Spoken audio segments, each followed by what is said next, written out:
Mavis and Toby.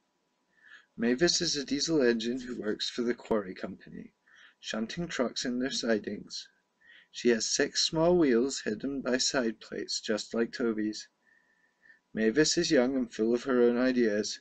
She loves rearranging things too, and began putting Toby's trucks in different places every day.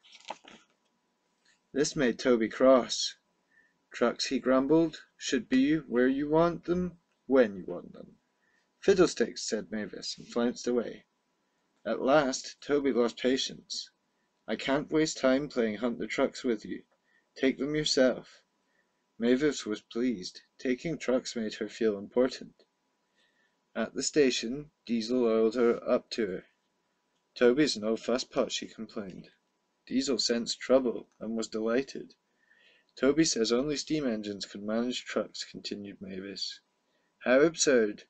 Depend upon it, Mavis, anything steam engines can do, we diesels can do better.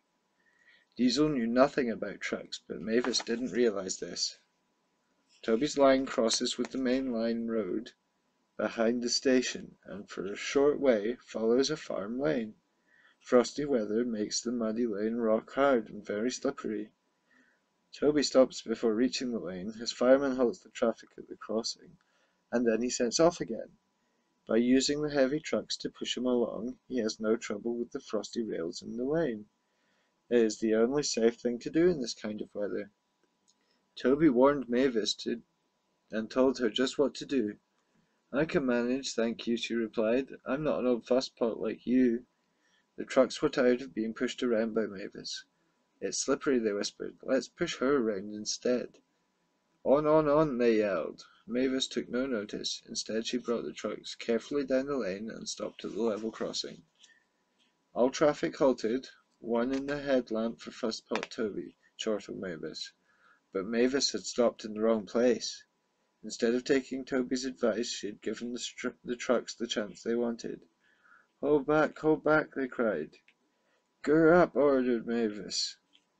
The trucks just laughed, and her wheels spun helplessly. Workmen sanded the rails and tried to dig away the frozen mud, but it was no good. Everyone was impatient. Hurrah! Wailed Mavis. Toby was in the yard when he heard the news. I warned her, he fumed. She's young yet, soothed his driver, and she can manage her trucks herself, interrupted Toby. There's your trucks, really, his driver replied. Mavis is supposed to stay at the quarry. If the Fat Controller finds out... Yes, said Toby thoughtfully. He and his driver agreed that it would be best to help Mavis after all. An angry farmer was telling Mavis just what she could do with her train. Having trouble, Mavis, chortled Toby. I am surprised. Grush, said Mavis. With much puffing and wheel slip, Toby pushed Mavis and the trucks back. The hard work made his fire burn fiercely, and his firemen spread hot cinders to melt the frozen mud. At last they had finished. Goodbye, called Toby. You'll manage now, I expect. Mavis didn't answer. She took the trucks to the shed and scuttled home to the quarry as quickly as she could. The end.